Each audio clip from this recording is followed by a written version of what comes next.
Welcome to everyone. ടാലിയിൽ ഒരു company എങ്ങനെയാണ് ക്രിയേറ്റ് ചെയ്യുന്നതെന്നും ബേസിക് ആയിട്ട് എന്തൊക്കെ കാര്യങ്ങളാണ് ഒരു കമ്പനി ക്രിയേറ്റ് ചെയ്യുമ്പോൾ വേണ്ടുന്നതെന്നും അതുപോലെ ആ കമ്പനിയിൽ നടത്തിയിരിക്കുന്ന ട്രാൻസാക്ഷൻസ് എങ്ങനെയാണ് ടാലി സോഫ്റ്റ്വെയറിലോട്ട് എൻട്രി ചെയ്യുന്നതെന്നുമാണ് ഇന്നത്തെ വീഡിയോയിൽ പറയാൻ പോകുന്നത്. കൊച്ചിൻ സർവീസസ് പ്രൈവറ്റ് ലിമിറ്റഡ് എന്ന കമ്പനിയാണ് ഇവിടെ ക്രിയേറ്റ് ചെയ്യാൻ പോകുന്നത്. ആസ് ഓൺ 1/4/2019 ആ കമ്പനിയുടെ ലാബിലിറ്റീസ് ആൻഡ് അസറ്റ്സ് ആണ് തന്നിരിക്കുന്നത്. ഇത്രയും ടാലിയിലേക്ക് എൻട്രി ചെയ്യാൻ പോവുകയാണ്. അതിനാദ്യമായി കൊച്ചിൻ സർവീസസ് പ്രൈവറ്റ് ലിമിറ്റഡ് എന്ന കമ്പനി ക്രിയേറ്റ് ചെയ്യേണ്ടത്. ടാലി ERP 9 ഓപ്പൺ ചെയ്യാനായി ഡെസ്ക്ടോപ്പിൽ ഡബിൾ ക്ലിക്ക് ചെയ്യുക. ഐക്കണിൽ ടാലി ഓപ്പൺ ചെയ്യുമ്പോൾ ഇങ്ങനെ ഒരു സ്ക്രീനായിരിക്കും നമുക്ക് കിട്ടുന്നത്. അവിടെ വർക്ക് ഇൻ എഡ്യൂക്കേഷണൽ മോഡ് എന്ന ഓപ്ഷനാണ് നമ്മൾ ക്ലിക്ക് ചെയ്യേണ്ടത്. അപ്പോൾ ഇങ്ങനെ ഒരു സ്ക്രീനായിരിക്കും നമുക്ക് കിട്ടുന്നത്. ക്രിയേറ്റ് കമ്പനി ക്ലിക്ക് ചെയ്യുമ്പോൾ ഇങ്ങനെ ഒരു സ്ക്രീനാണ് കിട്ടുന്നത്. ഡയറക്ടറി കമ്പനി ക്രിയേറ്റ് ചെയ്ത് കഴിയുമ്പോൾ സിസ്റ്റത്തിൽ ഏത് ഡയറക്ടറിയിലാണ് വന്ന് കിടക്കേണ്ടത് എന്നാണ് ചോദിച്ചിരിക്കുന്നത്. ബൈ ഡിഫോൾട്ട് അത് ERP ഇൻസ്റ്റാൾ ചെയ്തിരിക്കുന്ന ആ ഒരു ഫോൾഡറിൽ ആ ഒരു ലൊക്കേഷനിലായിരിക്കും, ഡാറ്റ എന്ന് പറയുന്ന ഫോൾഡറിലായിരിക്കും ഉണ്ടായിരിക്കുക. നമുക്ക് വേണമെങ്കിൽ അത് ചേഞ്ച് ചെയ്ത് കൊടുക്കാം. ഞാനിവിടെ ഡി ഡ്രൈവിൽ ടാലി എന്നൊരു ഫോൾഡർ ഓൾറെഡി ക്രിയേറ്റ് ചെയ്തിട്ടുണ്ടായിരുന്നു. അതിലേക്കാണ് ഞാനത് സ്റ്റോർ ചെയ്യാൻ പറയുന്നത്. ഇനി നമ്മുടെ കമ്പനിയുടെ പേര് Cochin services private limited. Mailing അഡ്രസ്സും അത് തന്നെ ആയിരിക്കും. കമ്പനിയുടെ അഡ്രസ്സ് കൂടുതൽ അറിയാമെങ്കിൽ നിങ്ങൾക്ക് ചെയ്യാം. കൺട്രി ഇന്ത്യ, സ്റ്റേറ്റ് നിങ്ങൾക്ക് വേണമെങ്കിൽ സെലക്ട് ചെയ്യാം. തൽക്കാലം ഞാനൊന്നും ചെയ്യുന്നില്ല. പിന്നെ ഇവിടെ ശ്രദ്ധിക്കാനുള്ളത് ഫിനാൻഷ്യൽ ഇയർ ബിഗിൻസ് ഫ്രം എന്നതാണ്. 2019 ആണ് ഇതിൻ്റെ സ്റ്റാർട്ടിംഗ് ഡേറ്റ് എന്ന് പറയുന്നത്. അപ്പോൾ 2019 ആക്കണം financial year. Okay, books beginning ഫ്രമും സെയിം ഡേറ്റ് തന്നെയാണ്. ഇത് സെക്യൂരിറ്റി കൺട്രോളാണ്. പാസ്വേഡ് കൊടുക്കണമെങ്കിൽ നമുക്ക് പാസ്വേഡ് കൊടുക്കാം, കൊടുത്തില്ലെങ്കിലും കുഴപ്പമില്ല. കൊടുത്താൽ ഓർത്തിരിക്കണം, അത്രയേ ഉള്ളൂ. ഇവിടെ ഇപ്പം കൊടുക്കുന്നില്ല. ബേസ് കറൻസി ഇൻഫർമേഷൻസ് അവിടെ ഡിഫോൾട്ടായിട്ട് കുറച്ച് വാല്യൂസ് തന്നിട്ടുണ്ട്. അതെല്ലാം വളരെ ആപ്റ്റ് ആയിട്ടുള്ള വാല്യൂസ് ആണ്. അത് ചേഞ്ച് ചെയ്യണമെന്ന് നിർബന്ധമൊന്നുമില്ല. സ്പേസ് കൊടുക്കണോ, മില്യൺസിൽ പറയണോ എന്ന് ചോദിക്കുമ്പോൾ നോന്നാണ് കൊടുക്കുന്നത്. കാരണം നമ്മൾ മില്യൺസിലല്ല പറയുന്നത്, നമ്മൾ ലാക്സ് ക്രോർസിലൊക്കെയാണ് നമ്മൾ പറയുന്നത്. ഇതെല്ലാം ഡെസിമൽ പ്ലേസ് എത്ര വേണം എന്നൊക്കെയാണ് ചോദിക്കുന്നത്. ഞാൻ അക്സെപ്റ്റ് ചെയ്യാണ്. നമ്മുടെ കമ്പനി ക്രിയേറ്റ് ചെയ്ത് കഴിഞ്ഞു. ഓക്കെ, ഇനി നമ്മളുടെ ചോദ്യം ഇതായിരുന്നു, create A company the Cochin services private limited ചെയ്ത് കഴിഞ്ഞു. ഇനി നമുക്ക് ആസ് ഓൺ 1/4/2019 ഇതായിരുന്നു ആ കമ്പനിയുടെ ബാലൻസ് ഷീറ്റ്. അപ്പോൾ ലയബിലിറ്റീസിനകത്ത് A ലിമിറ്റഡ് എന്ന കമ്പനി ഉണ്ട്, B limited, then reserves, capital, assets, X limited, Y limited, stock, sundry, fixed assets and cash. അപ്പോൾ ഇതെല്ലാം നമ്മുടെ ഈ വർഷത്തെ ഓപ്പണിംഗ് ബാലൻസ് ആയിട്ട് നമുക്ക് ഈ ഹെഡുകൾ, ഈ ലെഡ്ജേഴ്സ് ക്രിയേറ്റ് ചെയ്തിട്ട് അതിലേക്ക് ഓപ്പണിംഗ് ബാലൻസ് ആയിട്ട് കയറ്റേണ്ടതുണ്ട്. അപ്പോൾ അതിനു വേണ്ടി നമുക്ക് ഈ ലെഡ്ജേഴ്സ് എല്ലാം ക്രിയേറ്റ് ചെയ്യാൻ പോവാണ്. അപ്പോൾ ആദ്യം A ലിമിറ്റഡ് ഒരു സൺട്രി ക്രെഡിറ്റർ ആണ്. അതെങ്ങനെയാണ് ക്രിയേറ്റ് ചെയ്യുന്നത്, ലെഡ്ജേഴ്സ് എങ്ങനെയാണ് ക്രിയേറ്റ് ചെയ്യുന്നതെന്ന് നോക്കാം. ലെഡ്ജേഴ്സ് ക്രിയേറ്റ് ചെയ്യാൻ gateway of Tally masters accounts info എടുക്കുക. അക്കൗണ്ട്സ് ഇൻഫോയിൽ ഗ്രൂപ്പ്സ് ക്രിയേറ്റ് ചെയ്യാം, ലെഡ്ജേഴ്സ് ക്രിയേറ്റ് ചെയ്യാം, വോച്ചർ ടൈപ്സ് ക്രിയേറ്റ് ചെയ്യാം. അപ്പോൾ ലെഡ്ജറാണ് ക്രിയേറ്റ് ചെയ്യാൻ പോകുന്നത്. ലെഡ്ജർ നമുക്ക് രണ്ട് രീതിയിൽ ക്രിയേറ്റ് ചെയ്യാം. ഓരോ ലെഡ്ജറും ഓരോ തവണയായിട്ട് ക്രിയേറ്റ് ചെയ്യാം. അതല്ല, ഒന്നിലധികം ലെഡ്ജേഴ്സ് ഒറ്റയടിക്ക് ഒറ്റ സ്ക്രീനിൽ നമുക്ക് ക്രിയേറ്റ് ചെയ്യണമെങ്കിൽ ക്രിയേറ്റ് ചെയ്യാം. സമയം ലാഭിക്കാനും മറ്റും നമ്മൾ മൾട്ടിപ്പിൾ ലെഡ്ജേഴ്സാണ് ക്രിയേറ്റ് ചെയ്യുന്നത്. അപ്പോൾ ഇവിടെ മൾട്ടിപ്പിൾ ലെഡ്ജേഴ്സ് ക്രിയേറ്റ് എടുക്കുകയാണ് ചെയ്യുന്നത്. അതുപോലെ മറ്റൊരു കാര്യം ശ്രദ്ധിക്കാനുള്ളത്, ഒരു കമ്പനി ക്രിയേറ്റ് ചെയ്യുമ്പോൾ തന്നെ ടാലി 2 ലെഡ്ജേഴ്സ് ഓട്ടോമാറ്റിക്കലി ക്രിയേറ്റ് ചെയ്തിട്ടുണ്ടാകും. അത് ക്യാഷും പ്രോഫിറ്റ് ആൻഡ് ലോസ് ലെഡ്ജറുമാണ്. അത് കാണാനായിട്ട് ഡിസ്പ്ലേയിൽ ക്ലിക്ക് ചെയ്യാം. അപ്പോൾ നമുക്കറിയാം നമ്മൾ ഇതുവരെ ഒന്നും ചെയ്തിട്ടില്ല, പക്ഷേ അവിടെ ക്യാഷും profit and loss account 2 ledger അവിടെ ഓട്ടോമാറ്റിക്കലി ക്രിയേറ്റഡ് ആണ്.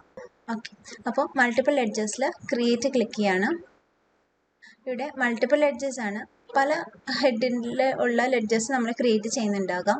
അപ്പോൾ നമ്മൾ ഒരെണ്ണം മാത്രമായിട്ട് സെലക്ട് ചെയ്യുന്നില്ല, നമ്മൾ ഓൾ ഐറ്റംസ് ആണ് ഇവിടെ സെലക്ട് ചെയ്യുന്നത്. ആദ്യത്തെ ലെഡ്ജർ A ലിമിറ്റഡ് 2000. അപ്പോൾ A ലിമിറ്റഡ് ക്രിയേറ്റ് ചെയ്യണം. A limited it comes under. ഈ അണ്ടർ എന്ന് പറയുന്നത് വളരെ ശ്രദ്ധിച്ച് ചെയ്യേണ്ടുന്ന ഒരു കാര്യമാണ്. എ ലിമിറ്റഡ് എന്നത് ഒരു സൺട്രി ക്രെഡിറ്റർ ആണ്. അപ്പോൾ അണ്ടർ എന്ന് പറയുമ്പോൾ നമ്മളത് സൺട്രി ക്രെഡിറ്റർ ആയിട്ട് തന്നെ കൊടുക്കണം. അങ്ങനെ കൃത്യമായ ഒരു സെലക്ട് ചെയ്തില്ല എങ്കിൽ, അണ്ടറിൽ നമ്മൾ സെലക്ട് ചെയ്യുന്നത് തെറ്റായ ഒരു ഹെഡ് ആണ് എന്നുണ്ടെങ്കിൽ പിന്നീട് നമ്മൾ ഉണ്ടാക്കുന്ന റിപ്പോർട്ട്സിലെല്ലാം ആ തെറ്റ് റിഫ്ലക്റ്റ് ചെയ്യുന്നതായിരിക്കും. സൺട്രി ക്രെഡിറ്ററുടെ opening balance 2000 opening balance. Okay, ഇത് ബിൽ വൈസ് ബ്രേക്കപ്പ് വേണമെന്നാണ് ചോദിക്കുന്നത്. ഇത് കഴിഞ്ഞ കൊല്ലം നിലവിലെ ഉള്ള കുറച്ച് ബാധ്യതകളാണ്. അപ്പോൾ നമ്മൾ കഴിഞ്ഞ വർഷത്തെ ലാസ്റ്റ് ഡേറ്റ് ആണ് സാധാരണയായി കൊടുക്കുന്നത്. നമുക്ക് പേരെന്തെങ്കിലും ബില്ലോ അങ്ങനെ എന്തെങ്കിലും പ്രത്യേകിച്ച് കൊടുക്കാനുണ്ടെങ്കിൽ കൊടുക്കാം, ഒന്നുമില്ലെങ്കിൽ കൊടുക്കണ്ട. അപ്പോൾ ഒന്നും കൊടുത്തില്ല, നേരെ ഇങ്ങ് പോരാണ് ചെയ്തത്.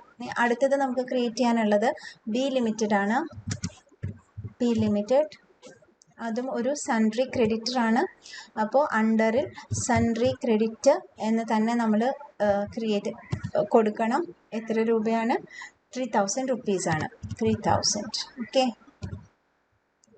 ഇവിടെയും അതുപോലെ തന്നെ ഡേറ്റ് കൊടുക്കുന്നു. എന്തെങ്കിലും പേര് കൊടുക്കാനുണ്ടെങ്കിൽ കൊടുക്കാം. നമുക്ക് ഡ്യൂ ഡേറ്റോ അങ്ങനെ എന്തെങ്കിലും സ്പെഷ്യലി മെൻഷൻ ചെയ്യുന്നുണ്ടെങ്കിൽ കൊടുക്കാം. That's all.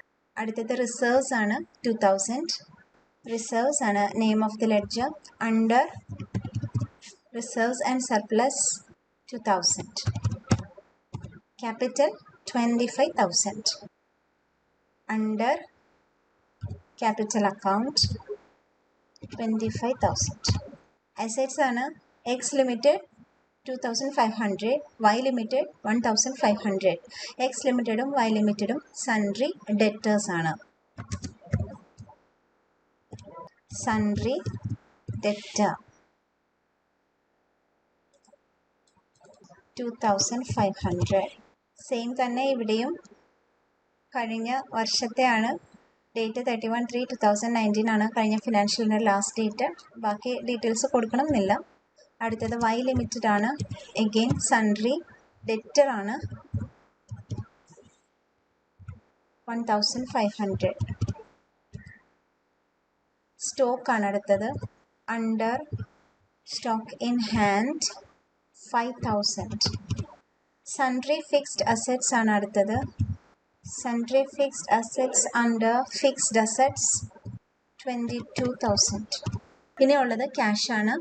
ക്യാഷ് ലെഡ്ജർ നമ്മൾ പ്രത്യേകം ക്രിയേറ്റ് ചെയ്യേണ്ട, അത് ഓൾറെഡി ടാലിയിൽ ഉള്ളതാണ് എന്ന് പറഞ്ഞിരുന്നു.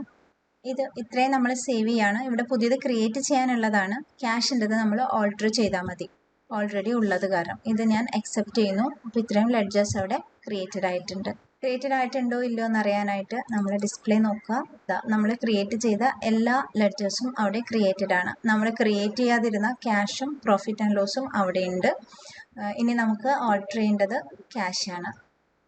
അപ്പോൾ നമുക്ക് ഓൾട്ടർ ചെയ്യാനായിട്ട് ഓൾട്ടർ എന്ന് പറയുന്ന ആ ഇതിൽ സെലക്ട് ചെയ്യാം, ക്യാഷ് എടുക്കാം.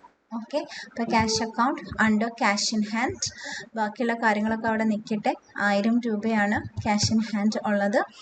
ഞാൻ അക്സെപ്റ്റ് ചെയ്യാം. പക്ഷെ അതിന് മുൻപ് ഇവിടെ ഒരു ചെറിയ വ്യത്യാസമുണ്ട് അല്ലേ? എന്താണ് total opening balance there is A difference. അങ്ങനെ വരാൻ പാടില്ല.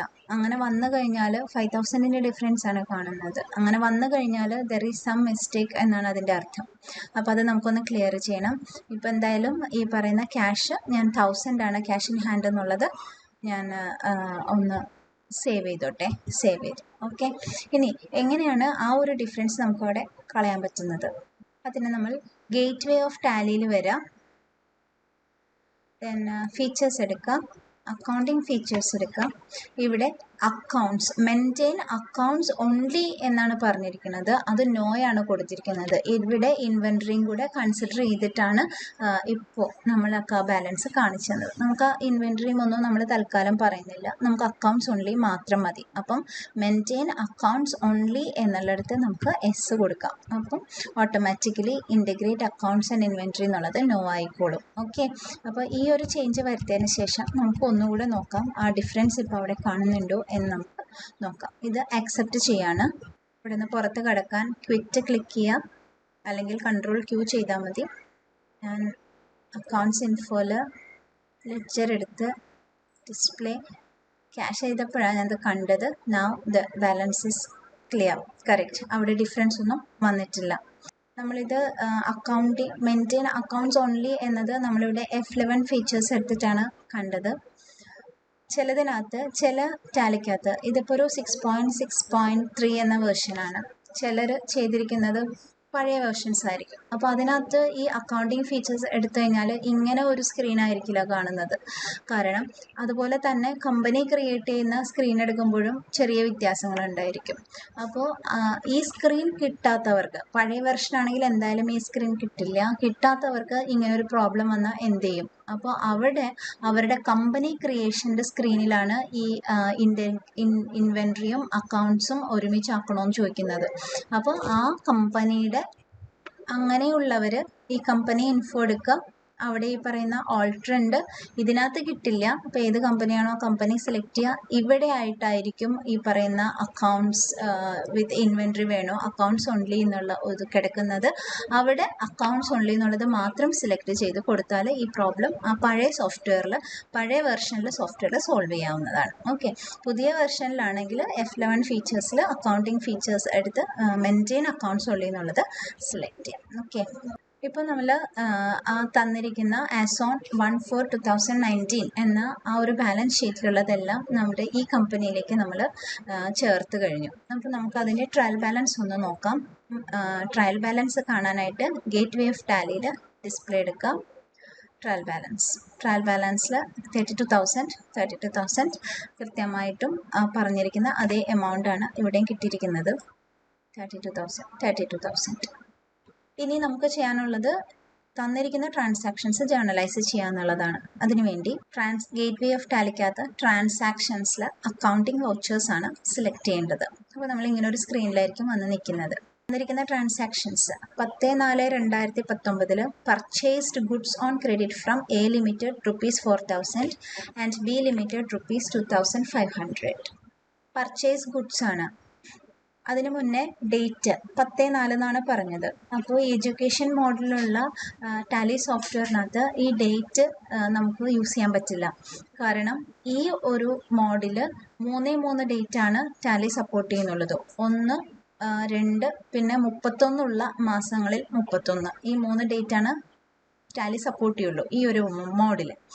അപ്പോൾ നമ്മൾ ഈ പറയുന്ന നമ്മുടെ ട്രാൻസാക്ഷൻസ് നടന്നിരിക്കുന്ന ഡേറ്റിലൊന്നും നമുക്ക് എൻ്റർ ചെയ്യാൻ പറ്റില്ല. നമ്മളത് ഏതെങ്കിലും ഒരു ഡേറ്റ് ഇട്ടായിരിക്കും നമ്മൾ ചെയ്യുന്നത്. എക്സാമ്പിൾ കാണിച്ചു തരാം. ഇപ്പം 1 ഏപ്രിൽ നടക്കും, 2 ഏപ്രിലും നടക്കും. നമുക്കൊരു 3-ാം തീയതിയോ 4-ാം തീയതിയോ ഇട്ട് കൊടുത്താൽ അതിവിടെ വർക്കാവില്ല. കാണിച്ചു തരാം. അങ്ങനെ ചെയ്ത് നോക്കണമെങ്കിൽ ഡേറ്റ് എടുക്കാം. വൗച്ചർ ഡേറ്റ് ഞാനൊരു 4/4/2000 എന്ന് കൊടുക്കുകയാണ്. വരില്ല. ഞാൻ എത്ര എൻ്റർ പ്രസ് ചെയ്താലും അത് അങ്ങനെ തന്നെ ഇരിക്കും. എനിക്ക് പുറത്തോട്ട് പോകാൻ പറ്റില്ല. അപ്പോൾ ഞാനത് ക്ലിയർ ചെയ്ത് എനിക്ക് വേണമെങ്കിൽ 2 കൊടുക്കാം. 2 April 2019. Okay, this is possible.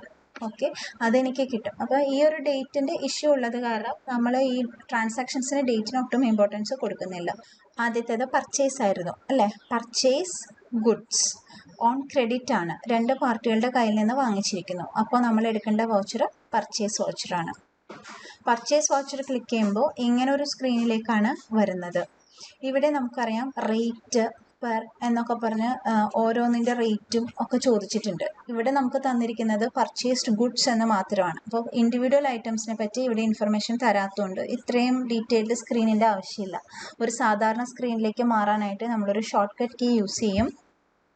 Control V ചെയ്യുമ്പോൾ സാധാരണ ഒരു സ്ക്രീനിലേക്കാണ് വരുന്നത്. കൂടുതൽ ഡീറ്റെയിൽസ് ഒന്നും എൻ്റർ ചെയ്യണ്ട. വീണ്ടും ഒരിക്കൽ കൂടി കൺട്രോൾ വി പ്രസ് ചെയ്താൽ തിരിച്ച് ആ ഒരു സ്ക്രീനിലേക്ക് തന്നെ വരും. ഒരു ടോഗിൾ എഫക്റ്റാണ് വരുന്നത്. ഇവിടെ കൂടുതൽ ഡീറ്റെയിൽസ് ഇല്ലാത്തത് കൊണ്ട് കൺട്രോൾ വി കൊടുത്ത് സാധാരണ സ്ക്രീനിൽ എത്തിയിരിക്കുന്നു. പർച്ചേസ് ആണ്. ഓക്കെ, നമ്പർ 1 ഫസ്റ്റ് വൗച്ചർ പർച്ചേസിൻ്റെത് 1 automatically it comes as 1. Supplier invoice number അറിയാമെങ്കിൽ കൊടുക്കുക, ഇല്ലെങ്കിൽ വേണ്ട. ഡേറ്റ് അറിയാമെങ്കിൽ കൊടുക്കാം. ഓക്കെ, ഇനി 2. ഓക്കെ, പർച്ചേസ് ആരിൽ നിന്നാണ് നമ്മൾ നടത്തിയത്? നമ്മൾ A ലിമിറ്റഡിൽ നിന്നാണ് പർച്ചേസ് നടത്തിയത്. ഓക്കെ, അപ്പോൾ സപ്ലയറുടെ ഡീറ്റെയിൽസ് നമ്മൾ വേണമെങ്കിൽ അറിയാവുന്നതുകൊണ്ടേ കൊടുക്കാം. ഓക്കെ, അപ്പം എ ലിമിറ്റഡിന് നിലവിൽ 2000 രൂപ നമ്മൾ കൊടുക്കാനുണ്ട്. അതുകൂടാതെ ഇപ്പോൾ വീണ്ടും പർച്ചേസ് ചെയ്തിരിക്കുകയാണ്. അതാണ് ആ ട്രാൻസാക്ഷനാണ് എൻ്റർ ചെയ്യാൻ പോകുന്നത്. ഓക്കെ, അപ്പോൾ A limited how much money 4000, 4000 രൂപയ്ക്കാണ് വാങ്ങിയത്. ഓക്കെ, അപ്പോൾ ഇത് പുതിയതായിട്ട് വാങ്ങിയതാണ്. അപ്പോൾ method of adjustment new reference ആണ്, പുതിയതാണ്. ഓക്കെ, അപ്പോൾ ഏതെങ്കിലും നമ്പർ കൊടുക്കണം എന്നുണ്ടെങ്കിൽ കൊടുക്കാം, ബിൽ നമ്പർ കൊടുക്കണമെങ്കിൽ കൊടുക്കാം, it's up to you. Okay, പിന്നെ ഡ്യൂ ഡേറ്റ് എന്ന് തിരിച്ചു തരണം, 10 ദിവസത്തിനുള്ളിൽ തിരിച്ചു തരണം, അങ്ങനെ എന്തെങ്കിലും ഉണ്ടെങ്കിൽ അതും കൊടുക്കാം. അതൊന്നും ഇപ്പം സെറ്റ് ചെയ്യുന്നില്ല, അതെല്ലാം ആസ് സച്ച് വെക്കുകയാണ്, എൻ്റർ ചെയ്യുന്നു. ഓക്കെ, ബൈ ക്യാഷ് അല്ല, നമ്മൾ ക്രെഡിറ്റ് ആണ് ചെയ്തിരിക്കുന്നത്. ഇവിടെ നമ്മൾ ക്രിയേറ്റ് ചെയ്യേണ്ടത് ഒരു പർച്ചേസ് ലെഡ്ജർ ക്രിയേറ്റ് ചെയ്യാനുണ്ട്. നമ്മൾ നേരത്തെ ക്രിയേറ്റ് ചെയ്ത ലെഡ്ജേഴ്സിൽ പർച്ചേസ് ലെഡ്ജർ ക്രിയേറ്റ് ചെയ്തിരുന്നില്ല. അപ്പോൾ ഇപ്പോൾ നമ്മൾ വീണ്ടും ക്രിയേറ്റ് ചെയ്യണം. അപ്പോൾ അതിന് വേണ്ടിയിട്ട് ഇത് പകുതിക്ക് വെച്ചിട്ടെടുത്തൊന്നും നമുക്ക് അവിടെ പോയി ക്രിയേറ്റ് ചെയ്യൽ ബുദ്ധിമുട്ടാണ്.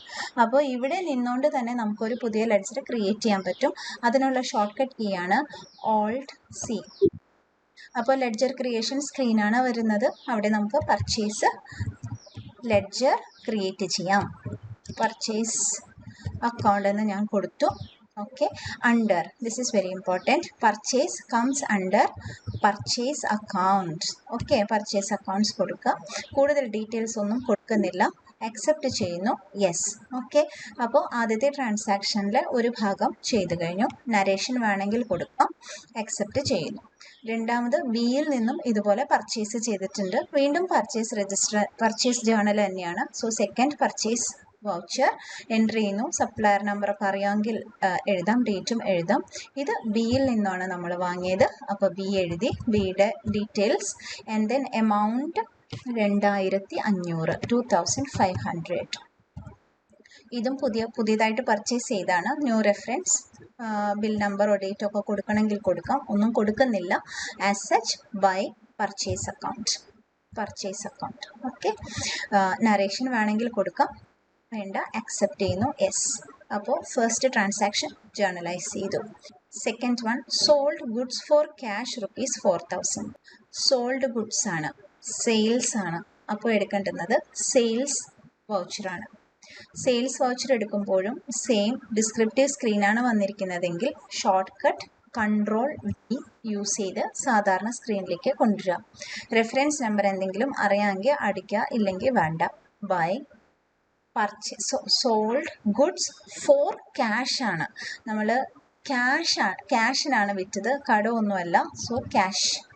ഓക്കെ, ക്യാഷ് എത്ര രൂപയ്ക്കാണ്? 4000. ഓക്കെ, ടു സെയിൽസ് ആണ്. അപ്പോൾ സെയിൽസ് അക്കൗണ്ട് ആണ് ക്രിയേറ്റ് ചെയ്യേണ്ടത്. നമ്മൾ ഓൾറെഡി സെയിൽസ് ലെഡ്ജർ ഒന്നും ക്രിയേറ്റ് ചെയ്തിട്ടില്ല. അപ്പോൾ ഇവിടെ നിന്നുകൊണ്ട് നമ്മൾ സെയിൽസ് ലെഡ്ജർ ക്രിയേറ്റ് ചെയ്യാൻ പോവാണ്. അതിനുവേണ്ടി Alt+C ക്രിയേറ്റ് ചെയ്യാം. ലെഡ്ജർ ക്രിയേഷൻ സ്ക്രീൻ ആയിരിക്കും വരുന്നത്. Sales comes under sales accounts. കൂടുതൽ ഡീറ്റെയിൽസ് ഒന്നും കൊടുക്കുന്നില്ല, അക്സെപ്റ്റ് ചെയ്യുന്നു, യെസ്. ഓക്കെ, നരേഷൻ ഉണ്ടെങ്കിൽ കൊടുക്കാം, ഇല്ലെങ്കിൽ അക്സെപ്റ്റ് ചെയ്യാം. അടുത്തത് sold goods on credit to X limited ₹3500 and Y limited ₹300. Sold goods ആണ്, സെയിൽസ് തന്നെയാണ്. ഇത് കടത്തിനാണ് കൊടുത്തിരിക്കുന്നത്, അത് എൻ്റർ ചെയ്യാം. അപ്പം റെഫറൻസ് നമ്പർ അറിയാമെങ്കിൽ കൊടുക്കാം, ഇല്ലെങ്കിൽ നമ്മൾ കടത്തിന് കൊടുക്കുന്നത് ആർക്കാണ്? എക്സ് ലിമിറ്റഡിനാണ് കൊടുക്കുന്നത്. എക്സ് ലിമിറ്റഡ് എത്ര രൂപയ്ക്കാണ് കൊടുത്തത്? 3500 രൂപയ്ക്കാണ് കൊടുത്തത്. ആദ്യം അവർ ഇനി 2500 രൂപ തരാനുണ്ട്. അത് കൂടാതെ ഇപ്പോൾ പുതിയതായിട്ട് 3500 രൂപയ്ക്കും കൂടെ കൊടുത്തിരിക്കുകയാണ് കടത്തിന്. അത് പുതിയതായിട്ടായതുകൊണ്ട് ന്യൂ റെഫറൻസ് കൊടുക്കുന്നു, അക്സെപ്റ്റ് ചെയ്യുന്നു. To sales account. നരേഷൻ ഉണ്ടെങ്കിൽ കൊടുക്കാം, അക്സെപ്റ്റ് ചെയ്യുന്നു. രണ്ടാമത് വൈക്കും ഇതുപോലെ തന്നെ ക്രെഡിറ്റിൽ സെയിൽ ചെയ്യുന്നുണ്ട്, കടത്തിന് സെയിൽ ചെയ്യുന്നുണ്ട്. റെഫറൻസ് നമ്പർ അറിയാമെങ്കിൽ കൊടുക്കാം. വൈ ലിമിറ്റഡിനാണ് 3300 റുപ്പീസിനാണ് കൊടുത്തത്. ന്യൂ റെഫറൻസ് ആണ്. Sales account. നരേഷൻ ഉണ്ടെങ്കിൽ കൊടുക്കുക, അക്സെപ്റ്റ് ചെയ്യാം. Next transaction Cash received from X Limited rupees 4,000 and Y Limited rupees 4,200. Cash received ആണ്, നമുക്ക് പൈസ കിട്ടുകയാണ് ചെയ്തത്. അപ്പോൾ നമ്മൾ എടുക്കേണ്ടത് റെസീറ്റ് വൗച്ചറാണ്. Receipt voucher, first receipt voucher. അപ്പോൾ അക്കൗണ്ട് ക്യാഷ് അക്കൗണ്ടാണ്, ക്യാഷ് ആണ് കിട്ടിയത്. എക്സ് ലിമിറ്റഡിൽ നിന്നാണ് ക്യാഷ് കിട്ടിയത്. എക്സ് ലിമിറ്റഡ് എത്ര രൂപയാണ് കിട്ടിയത്? 4,000. അത് പ്രത്യേകിച്ച് ഒരു റെസീറ്റിന് എഗെയിൻസ്റ്റ് അല്ല തന്നിരിക്കുന്നത്. 6,000 രൂപ തരാനുള്ളതിൽ 4,000 രൂപ തന്നിരിക്കുന്നു, അത്രയേ ഉള്ളൂ. അപ്പം അതുകൊണ്ട് തന്നെ നമ്മളിവിടെ ഓൺ അക്കൗണ്ട് എന്നാണ് പറയുന്നത്. മൊത്തത്തിൽ തരാനുള്ളതെന്ന് കുറച്ച് എമൗണ്ട് തന്നിരിക്കുന്നു. നരേഷൻ ഉണ്ടെങ്കിൽ കൊടുക്കുക. ഓക്കെ. അടുത്തത് വൈ ലിമിറ്റഡും ഇതുപോലെ തന്നെ തന്നിട്ടുണ്ട്. ക്യാഷ് ആണ് തന്നത്, വൈ ലിമിറ്റഡ് ആണ് തന്നത്. എത്ര രൂപ തന്നു? 4,200. അഗെയിൻ ഓൺ അക്കൗണ്ട് ആണ്, മൊത്തത്തിൽ തരാനുള്ളതെന്ന് ഒരു എമൗണ്ട് ആണ് തന്നത്. നരേഷൻ ഉണ്ടെങ്കിൽ കൊടുക്കുക, ആക്സെപ്റ്റ് ചെയ്യാം. Cash paid to A limited 3,500 and B limited rupees 3,750. Cash paid ആണ്, പേയ്മെൻ്റ് ആണ് നടത്തിയത്. അപ്പോൾ പേയ്മെൻറ്റ് വൗച്ചറാണ് എടുക്കേണ്ടത്. പേയ്മെൻറ്റ് വൗച്ചർ എടുക്കുന്നു. ക്യാഷ് ആണ് കൊടുത്തത്. ആർക്കാ കൊടുത്തത്? എ ലിമിറ്റഡിനാണ് കൊടുത്തത്. എത്ര രൂപയാണ് കൊടുത്തത്? 3,500. അതും ഈ പറഞ്ഞ പോലെ ഓൺ അക്കൗണ്ടാണ്, മൊത്തത്തിൽ കൊടുക്കാനുള്ളതെന്ന് കുറച്ചങ്ങ് കൊടുക്കുന്നു, അത്രയേ ഉള്ളൂ. നരേഷൻ ഉണ്ടെങ്കിൽ കൊടുക്കുക, ആക്സെപ്റ്റ് ചെയ്യാം. ഓക്കെ. രണ്ടാമത് പേയ്മെൻറ്റ് നടത്തിയത് ബിക്കാണ്. അക്കൗണ്ട് ക്യാഷ് ആണ്. ബി ലിമിറ്റഡിനാണ് പൈസ കൊടുത്തത്.